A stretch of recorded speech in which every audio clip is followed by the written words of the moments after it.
Well, hello everyone. This is Marie again, and tonight, I don't know if you've seen my previous video, but this is going to be a very simple beginner, advancer type crocheting thing here. Last time I did the chain and the single crochet, and these are really easy stitches to learn how to do, and but it's really for beginners, for advancers, just whoever really wants to learn how to do some simple crochet. So let's get started. We are using again the number, it's actually the I hook. Okay, this is the 4 worst weight yarn, size 4. This yarn is good for the H, the I, and the J hook, and a little bit bigger, maybe the K.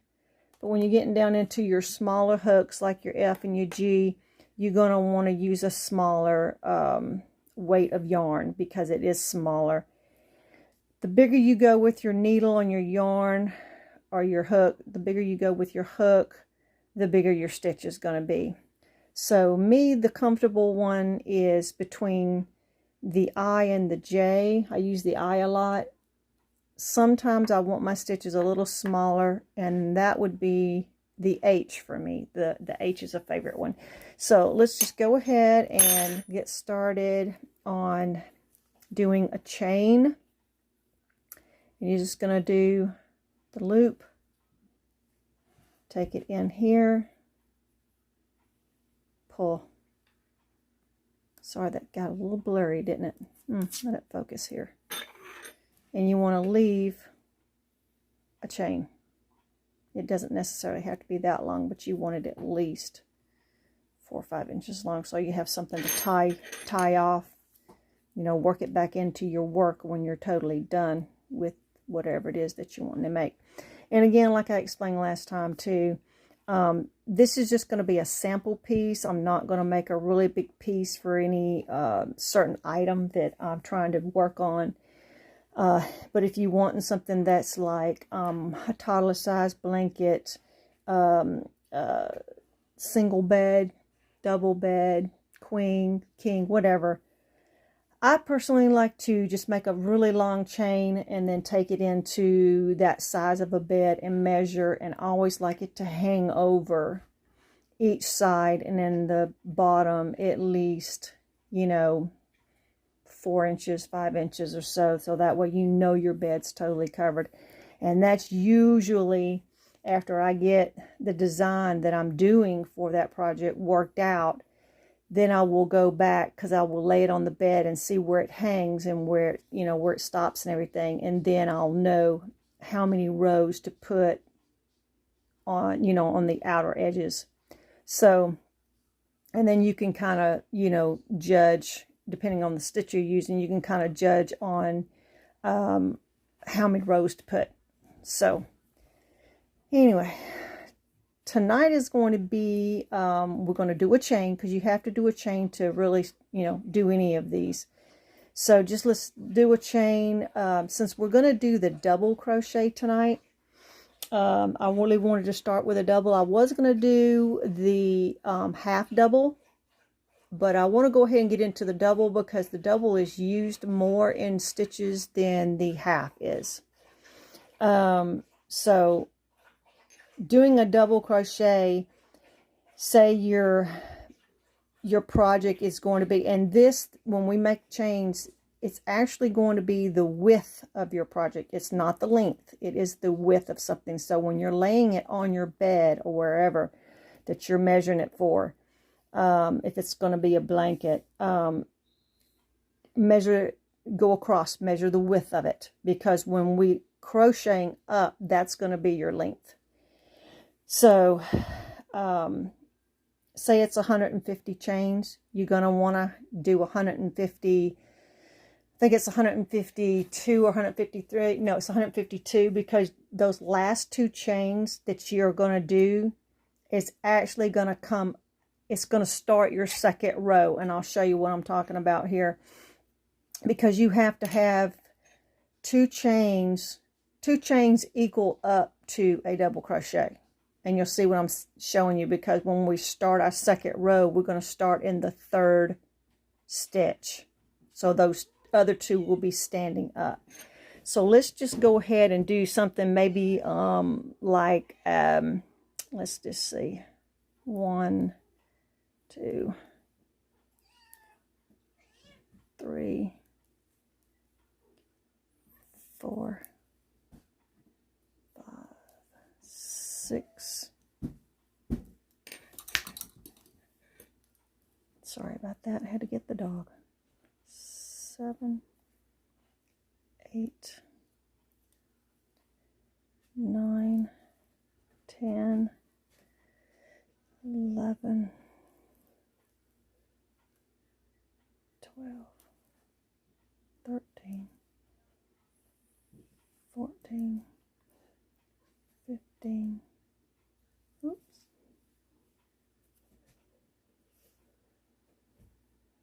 That's 15.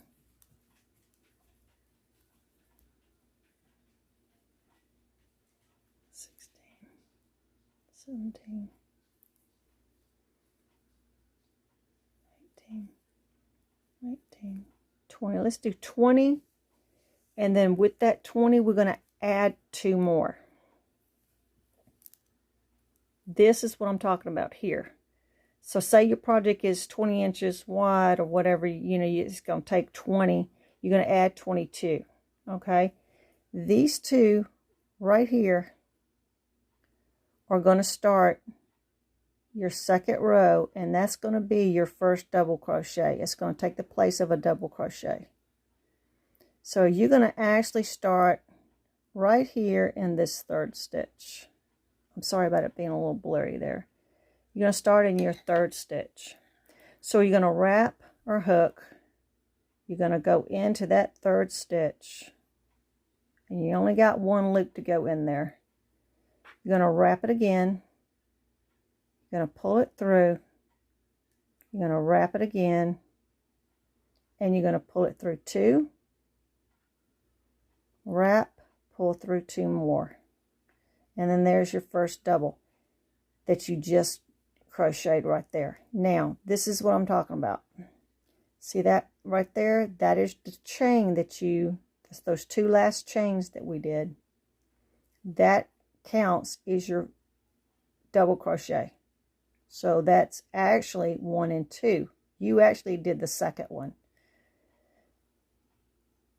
The first double, but the first one equals up to a double.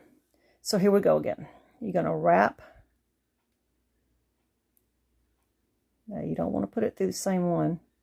Going to go to that next one.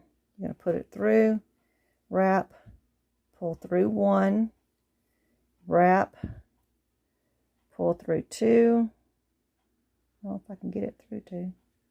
Wrap, pull it through 2 more. There's another one. So you're just going to keep repeating that.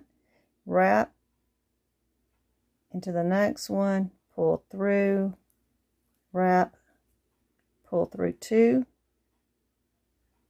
wrap, pull through 2 more. We're going to do that all the way down. So I will go slow so you can keep up.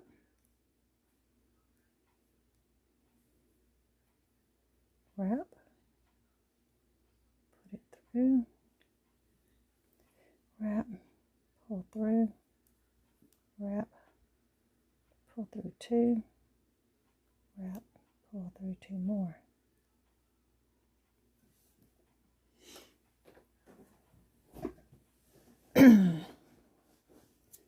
I'm trying to keep this thing focused, and it's kind of hard. I'm going to wrap.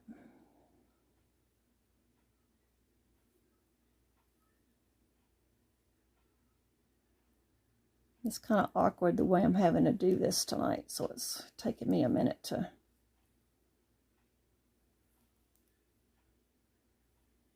get this all together. Wrap, put it through, wrap, pull through, wrap, pull through 2, wrap, pull through 2 more. Maybe I should have made a little bit smaller swatch here so we could have gotten done quicker. I just want to give you a good sized piece so you could see what you're working with here. And now don't worry about that curl, because that curl works itself out, and you do not want to do your stitches tight anyway, because it makes it hard to pull your hook, makes it hard to put it through your next, your stitches, and then it makes it hard to pull it back through, because when you're coming back through, you're coming back through with yarn on your hook. And so you got the hook and the yarn in the hole. So it makes it really hard. So you want to do loose stitches. It took me a while to master that. Started doing this when I was like in my 20s. And for some reason I kept wanting to make those tight stitches, and it just was not working. I got frustrated. I threw it down. And then I went back to it years later and picked it up like if I had always known how to do it. So sometimes you just have to put your work down and walk away. And if that's what you have to do, that's what you have to do. Don't let it frustrate you. You just put it down, take a breather, and then try it again. Just don't give up.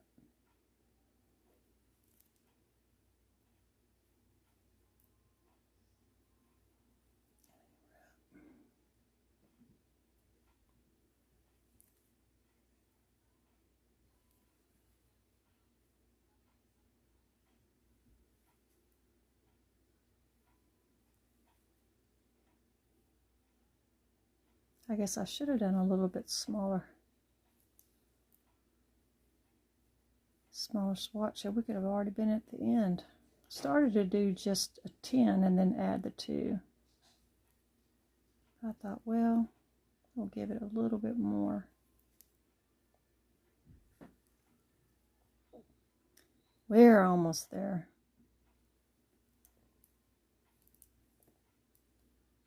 Just remember to be patient and take your time. Always get started, on projects. If you want to make stuff for somebody, a blanket or whatever, always try to get started on it as early as possible, because you never know the little things that you run into. I've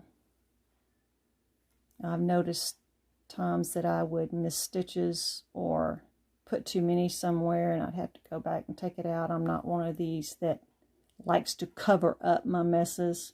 Oh, well, I'll just skip that stitch the next time, pretend like it's not there. Well, I know it's there, so I can't do that. So I have ripped out rows and rows and rows of crochet just to get it right. That's just me. I've got 2 blankets that I'm working on now. One for my king size bed, which I got a ways to go on that one. And I'm doing what they call the basket weave on that one.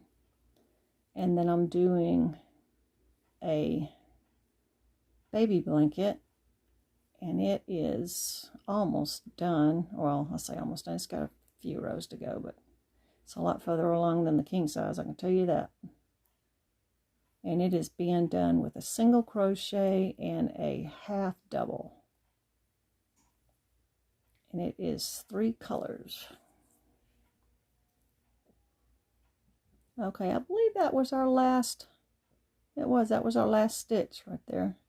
So now when you go to start your next row, remember how we had this one down here that was 2 chains, and that was actually your first double crochet? It's basically what we're going to do right here, since we don't have a way of making an actual double crochet right here. What we're going to do is we're going to chain 2, and that's about the same height as a double crochet. That chain 2 is what's going to start your next row. You turn your work. When you turn your work, you have that first stitch right there. That's where we're going to do our next double crochet.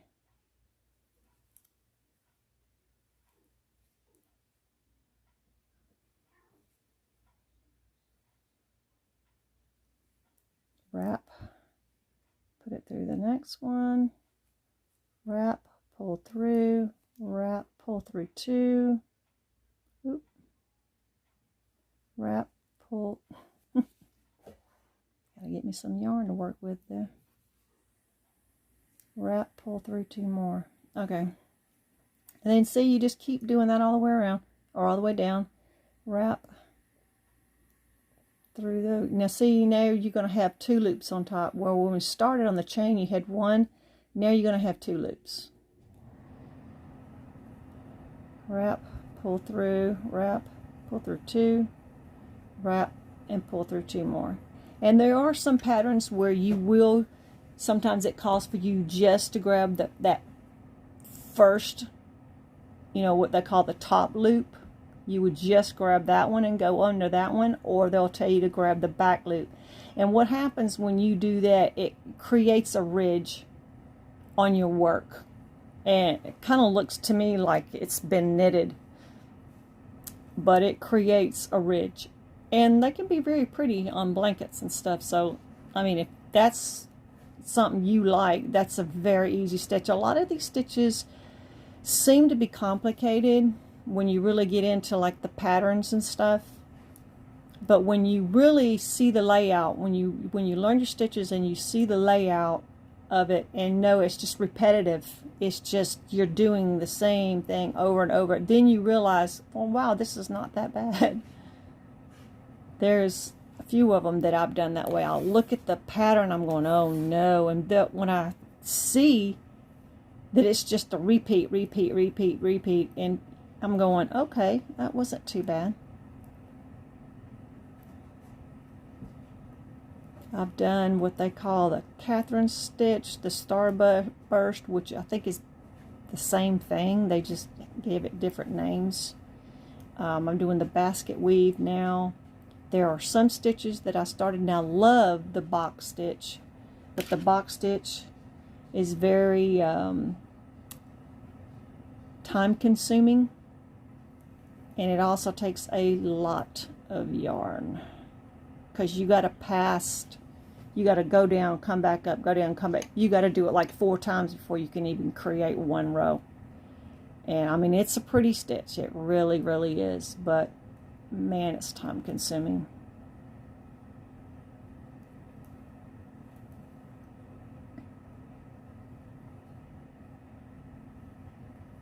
I was trying to sit down and think of a way to do the box stitch and not have to do so many rows, and just like cut out a row or something somewhere if it didn't matter, but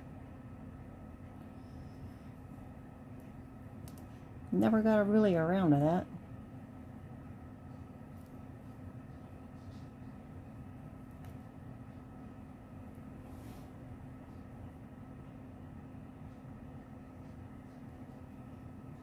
I'm trying not to go too fast for you guys. And of course, the way I have to see everything here is a little different for me.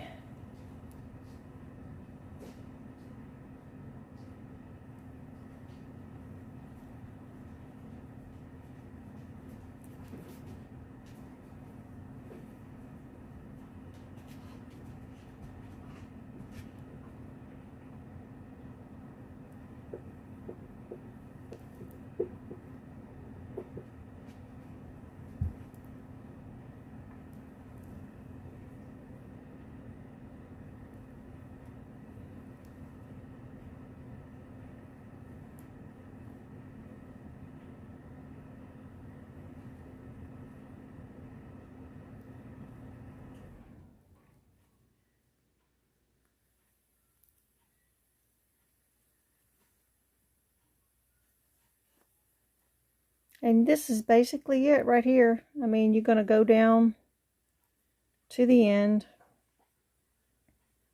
and you're going to keep doing the same thing. If you want your whole blanket, or whatever it is, you do a small piece to make a pillowcase, you would just, you would measure how wide you would want the pillowcase.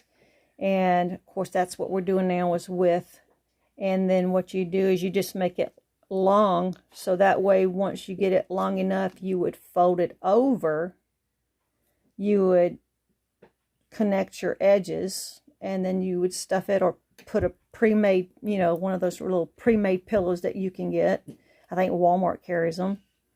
I don't know if Target does, but I know Walmart probably does because they have a craft section. Stick one of those little pillows in there and you're done.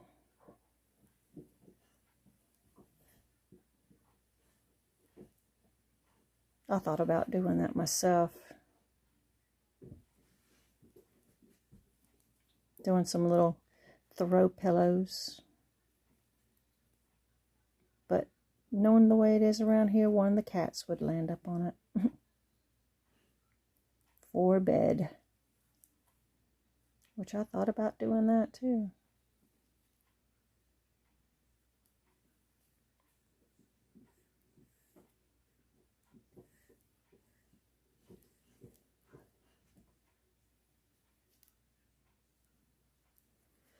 Okay.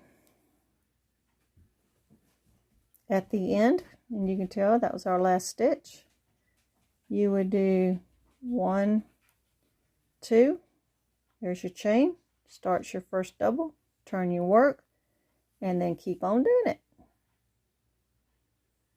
Just keep on doing. Go into that first stitch, wrap, one last row here or half row, you're going to wrap, go into that first stitch, wrap, pull it through,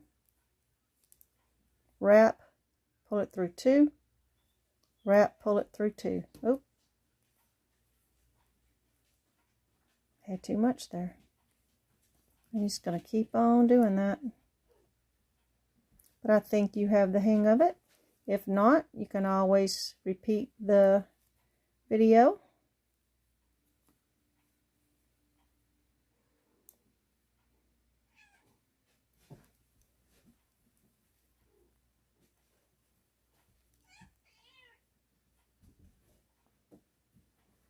Boy, I just keep wanting to get up all kind of yarn on my hand. But that's it. You're just going to keep doing that all the way across your work. And then, you know, get it the length you want it. And then you measure it. Make sure it still fits the bed. Because, you know, like I said, you know, if you like to be able to go over, then make this part fit your bed totally.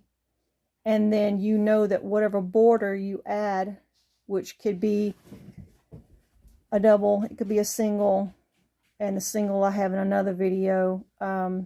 You can do any of these as a border, and you can do 1 row, 2 rows, 3 rows, whatever you need. And corners are done differently, so we'll get to that maybe on another video. Thanks for watching. Bye.